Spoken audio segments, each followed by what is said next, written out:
ಶಕ್ಕಿದೆ ದಾರಿ ಅಂತೇಳಿ ಆ ದಿಸೆಯಲ್ಲಿ ಹೆಣ್ಮಕ್ಳು ತಮ್ಮ ಒಂದು ಕುಟುಂಬದ ನಿರ್ವಹಣೆಯ ಜೊತೆಗೆ ವೈಯಕ್ತಿಕ ಸಂತೋಷಕ್ಕಾಗಿ ಕೂಡ ಅವ್ರು ಏನ್ ಮಾಡ್ಬೇಕು ಅಂತ ಒಂದು ಸ್ವಂತ ಪ್ಲಾನ್ ಅನ್ನ ಮಾಡ್ಕೊಳ್ಳೋದು ತುಂಬಾ ಒಳ್ಳೇದು ಅಂತ ಅನಿಸ್ತಾ ಇದೆ. ಅಪರ್ಣಗಳು, ಕ್ಯಾನ್ಸರ್ ಅಂದ್ರೆ ಒಂದು ಭಯ, ಇನ್ನೇನು ಜೀವನನೇ ಮುಗೀತು ಅನ್ನೋ ಒಂದು ಜಿಗುಪ್ಸೆಯ ಹಂತಕ್ಕೆ ತಲುಪಿ ಅರ್ಧ ಸಾವಿನ ದಾರಿಯನ್ನ ಕ್ರಮಿಸ್ಬಿಟ್ಟಿರ್ತಾರೆ. ಇಂಥ ಒಂದು ಸಂದರ್ಭದಲ್ಲಿ ಮಹಿಳೆಯರಿಗೆ ಹೆಚ್ಚು ಕಾಡ್ತಾ ಇರುವಂತಹ ಬ್ರೆಸ್ಟ್ ಕ್ಯಾನ್ಸರ್ ಬಗ್ಗೆ ಒಂದಷ್ಟು ಮಾಹಿತಿಗಳನ್ನ ನಮ್ಮ ಜೊತೆ ಹಂಚ್ಕೊಳ್ಳಿ. ಖಂಡಿತ, ನೀವು ಹೇಳಿದಾಗೆ ಕೆಲವರು ಕ್ಯಾನ್ಸರ್ ಅಂದರೆ ಕ್ಯಾನ್ಸಲ್ ಅಂತ ಅಂದ್ಕೊಂಡ್ಬಿಡ್ತಾರೆ, ಅಂದರೆ ಇನ್ನೇನು ನಾವು ಉಳಿಯೋದಿಲ್ಲ ಅಂತ. ಬಟ್ ಈಗ ಇತ್ತೀಚಿನ ಅಂದರೆ ಲಾಸ್ಟ್ ಒಂದು 20-30 ವರ್ಷಗಳಲ್ಲಿ ಕ್ಯಾನ್ಸರ್ ಚಿಕಿತ್ಸೆಯಲ್ಲಿ ಅನೇಕ ಆವಿಷ್ಕಾರಗಳಾಗಿವೆ. ಮತ್ತು ಇವತ್ತಿನ ದಿವಸ ನಾವು ಲಾಸ್ಟ್ ಸ್ಟೇಜ್ ಅಂದರೆ ಕೊನೆಯ ಹಂತದ ಕ್ಯಾನ್ಸರ್ಗೂ ಸಹ ಅನೇಕ ಟ್ರೀಟ್ಮೆಂಟ್ಗಳಿಂದ ಪೇಷಂಟ್ಸ್ನ ಕ್ಯಾನ್ಸರ್ನ ಕಂಟ್ರೋಲ್ ಮಾಡ್ತಾಯಿದ್ದೀವಿ. ಸೊ ಅಷ್ಟೊಂದು ನಿರಾಶವಾದ ಇಲ್ಲ ಇವತ್ತಿನ ದಿವಸ. ಮತ್ತು ಎಸ್ಪೆಷಲಿ ಅರ್ಲಿ ಸ್ಟೇಜಸ್ ಅಂದರೆ ಆರಂಭಿಕ ಹಂತದ ಕ್ಯಾನ್ಸರ್ನ ನಾವು ಸಂಪೂರ್ಣವಾಗಿ ಗುಣ ಸಹ ಮಾಡ್ತಾಯಿದ್ದೀವಿ. ಎಷ್ಟೊಂದು ಪೇಷಂಟ್ಸು ಅವರು ಲಕ್ಷಣಗಳು ಶುರುವಾದಾಗ ಯಾರು ತಜ್ಞ ವೈದ್ಯರನ್ನ ಸಂಪರ್ಕ ಮಾಡ್ತಾರೆ, ಅವ್ರು ಹೇಳಿ ಟ್ರೀಟ್ಮೆಂಟ್ ಎಲ್ಲ ನಿಗಾ ವಹಿಸಿ ತಗೋತಾರೆ, ಅಂಥವರು ಕ್ಯೂರ್ ಆಗಿರೋ ಅಂಥವರು ಸುಮಾರು ಪೇಷಂಟ್ಸು ನಾವು ನೋಡ್ತಾ ಇದ್ದೀವಿ. ಸೊ ಈ ಕ್ಯಾನ್ಸರ್ನ ಈ ದುಃಖದ ಸಾಮ್ರಾಟ ಅಂತ ಕರಿತೀವಿ, ಅಂದರೆ ಎಂಪರರ್ ಆಫ್ ಆಲ್ ಮ್ಯಾಲಡೀಸ್. ಎಲ್ಲ ಕಷ್ಟಗಳು, ಎಲ್ಲ ಕಾಯಿಲೆಗಳು ತೊಗೊಂಡ್ರೆ ಅದೆಲ್ಲ ಕಾಯಿಲೆಗಳ ಸಾಮ್ರಾಟ ಕ್ಯಾನ್ಸರ್ ಅಂತ ಹೇಳ್ತೀವಿ. ಹಾಗೆ ನಮ್ಮ ಮಹಿಳೆಯರಲ್ಲಿ ಬರೋವಂಥ ಎಲ್ಲ ಕ್ಯಾನ್ಸರ್ಗಳನ್ನು ನಾವು ತೊಗೊಂಡ್ರೆ ಈ ಸ್ತನದ ಕ್ಯಾನ್ಸರ್ಗಳ ರಾಣಿ ಅಂತಲೇ ಹೇಳ್ಬೋದು. ಯಾಕಂದರೆ ನಮ್ಮ ಮಹಿಳೆಯರು, ಭಾರತೀಯ ಮಹಿಳೆಯರಲ್ಲಿ ಕಂಡುಬರೋಂಥ ಕ್ಯಾನ್ಸರ್ಗಳಲ್ಲಿ ನಂಬರ್ 1 ಸ್ತನದ ಕ್ಯಾನ್ಸರ್ ಇದೆ. ಮತ್ತು ಇದು ಎಂಥ ದುರದೃಷ್ಟದ ಸಿಚುವೇಶನ್ ಅಂದರೆ ಮೆಜಾರಿಟಿ ಅಂದರೆ ಮೋರ್ ದ್ಯಾನ್ 50% ಸ್ತನದ ಕ್ಯಾನ್ಸರು ನಾವು ಅಡ್ವಾನ್ಸ್ ಸ್ಟೇಜಸ್ ಅಂದರೆ ಸ್ಟೇಜ್ 3 ಮತ್ತು ಸ್ಟೇಜ್ 4ಅಲ್ಲಿ ಅಂದರೆ ದೇಹದ ಎಲ್ಲ ಕಡೆಗೂ ಹರಡಿದ ಮೇಲೆ ನಾವು ಡಯಾಗ್ನೋಸ್ ಮಾಡೋವಂಥ ಸಿಚುವೇಶನ್ ಸಹ ನೋಡ್ತಾ ಇದ್ದೀವಿ. ಸೊ ಈ ಸ್ತನದ ಕ್ಯಾನ್ಸರ್ ಬಗ್ಗೆ 2 ಇಂಪಾರ್ಟೆಂಟ್ ವಿಷಯಗಳು ಪ್ರತಿಯೊಬ್ಬ ಮಹಿಳೆ ಮತ್ತು ಈವನ್ ಪುರುಷರು ಸಹ ಇದು ಗೊತ್ತಿರಬೇಕು ಅವ್ರಿಗೆ. ಯಾಕಂದರೆ ಅವ್ರ ಮನೇಲಿ ಅವ್ರಿಗೆ ಹೆಂಡತಿ ಇರ್ಬೋದು ಅಥವಾ ತಾಯಿ ಇರ್ಬೋದು, ಈ ಥರ ಏನಾರೋ ಅವ್ರಿಗೆ ಸಿಂಪ್ಟಮ್ಗಳು ಇವ್ರ ಕೈಲಿ ಹೇಳ್ಕೊಂಡಾಗ ಇದು ಕ್ಯಾನ್ಸರ್ ಇರ್ಬೋದಲ್ವಾ ಅಂತ ಪ್ರತಿಯೊಬ್ಬರಿಗೂ ಇದ್ರ ಬಗ್ಗೆ ಸ್ವಲ್ಪ ಜಾಗೃತಿ ಇರಲೇಬೇಕು. ಸೊ ಒಂದು ರೋಗ ಲಕ್ಷಣಗಳು ಏನೇನು ಅಂತ ಎಲ್ರಿಗೂ ಗೊತ್ತಿರಬೇಕು. ಫಸ್ಟ್ ಏನಂದರೆ ಸ್ತನದಲ್ಲಿ ಗೆಡ್ಡೆ ಕಾಣಿಸ್ಕೊಳ್ಳೋದು. ಸೊ ಅವರು ಪ್ರತಿ ತಿಂಗಳು ನೋಡ್ಕೋತಾ ಇದ್ದರೆ, ಪರೀಕ್ಷೆ ಮಾಡ್ಕೊಳ್ತಾ ಇದ್ದರೆ ಅವ್ರಿಗೆ ಗಡ್ಡೆ ಇದೆ ಅಂತ ಗೊತ್ತಾಗತ್ತೆ. ಇದರಲ್ಲಿ ಈ ಸ್ತನದ ಕ್ಯಾನ್ಸರ್ದು ಒಂದು ವಿಶಿಷ್ಟತೆ ಏನು ಅಂದರೆ ಆ ಗೆಡ್ಡೆ ಬೆಳೆಯುತ್ತಲ್ಲ, ಆವಾಗ ಅದರಿಂದ ಅವ್ರಿಗೆ ಯಾವ ತೊಂದರೆನೂ ಕಾಣಿಸ್ಕೊಳ್ಳಲ್ಲ, ನೋವೇ ಇರೋದಿಲ್ಲ. ಸೊ ಎಷ್ಟೋ ಪೇಷಂಟ್ ಬರ್ತಾರೆ, ಇದೇನಮ್ಮ ಎಷ್ಟು ದಿವಸದಿಂದ ಇತ್ತು ಅಂದರೆ 6 ತಿಂಗಳಿಂದ ಇತ್ತು.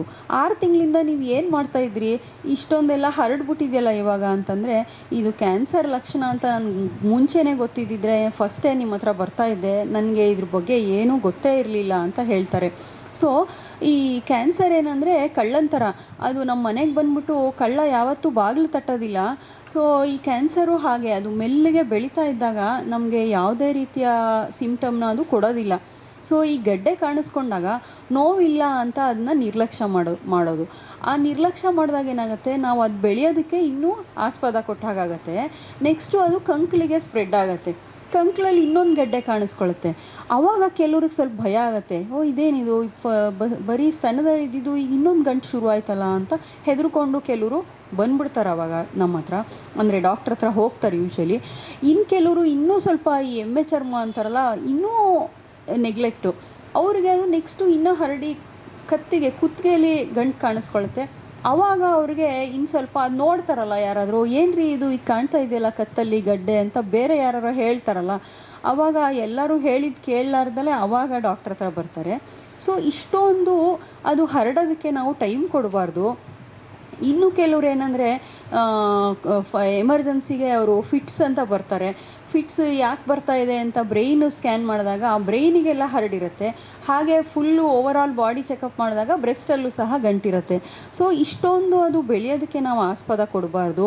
ಸ್ತನದಲ್ಲಿ ಗೆಡ್ಡೆ ಕಾಣಿಸ್ಕೊಂಡಾಗ ಇಮಿಡಿಯೇಟಾಗಿ ಅದಕ್ಕೆ ತೋರಿಸ್ಬೇಕು. ಅದರಿಂದ ಅಡ್ವಾಂಟೇಜ್ ಏನಂದರೆ ನಾವು ಆರಂಭಿಕ ಹಂತದಲ್ಲೇ ಪತ್ತೆ ಮಾಡಿ ಆ ಗಡ್ಡೆನ ಆಪ್ರೇಷನ್ ಮಾಡಿ ತೆಗೆಯೋದ್ರಿಂದ ಅದನ್ನು ಸಂಪೂರ್ಣ ಗುಣ ಮಾಡೋ ಅಂಥ ಅವಕಾಶನ ನಾವು ಕಳ್ಕೊಂಡು ಕೊನೆಗೆ ಅದು ದೇಹಕ್ಕೆಲ್ಲ ಹರಡಿದ ಮೇಲೆ ನಾವು ಅದನ್ನ ಕ್ಯೂರ್ ಮಾಡೋಕ್ಕಾಗಲ್ಲ, ಜಸ್ಟು ಮೆಡಿಸಿನ್ಸಿಂದ ಕಂಟ್ರೋಲ್ ಮಾಡಿ ಸಾವನ್ನು ಪೋಸ್ಟ್ಪೋನ್ ಮಾಡಿದಾಗತ್ತೆ.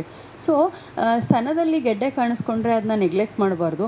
ಇನ್ನು ಕೆಲವರು ಅದು ಬೆಳೆಯೋಕ್ಕೆ ಇನ್ನೂ ಆಸ್ಪದ ಕೊಟ್ಟರೆ ಅದು ಸ್ತನದ ಚರ್ಮದಿಂದ ಬೆಳ್ಕೊಂಡು ಆಚೆ ಬಂದು ಅದು ಸ್ತನದ ಚರ್ಮ ಕೆಂಪಾಗೋದು ಅಥವಾ ಸ್ತನದ ಚರ್ಮ ಗುಳಿ ಬೀಳೋದು, ಅದರಿಂದ ರಕ್ತಸ್ರಾವ ಆಗೋದು, ಕೀವು ಬರೋದು, ಈ ಥರ ಎಲ್ಲ ಅಡ್ವಾನ್ಸ್ ಸ್ಟೇಜಸ್ ಬೆಳೆಯೋ ತನಕ ನಾವು ಅದಕ್ಕೆ ನೋಡ್ತಾ ನಿಂತಿರಬಾರ್ದು. ಅದಕ್ಕೆ ಒಂದು ನೀವು ಹೇಳಿದ್ರಿ ಆಕ್ಸೆಲರೇಟ್ ಆ್ಯಕ್ಷನ್ ಅಂತ, ಈ ಸತಿ ವುಮೆನ್ಸ್ ಡೇ ಥೀಮೇನೆ ಆಕ್ಸೆಲರೇಟ್ ಆ್ಯಕ್ಷನ್. ಒಂದು ಚಕ್ ಅಂತ ಅದಕ್ಕೆ ಒಂದು ಡಾಕ್ಟ್ರ್ ಹತ್ರ ಹೋಗಿ ತೋರಿಸ್ಕೊಂಬರ್ಬೇಕು, ಅವ್ರು ಹೇಳೋ ಟೆಸ್ಟ್ಗಳನ್ನ ಮಾಡಬೇಕು.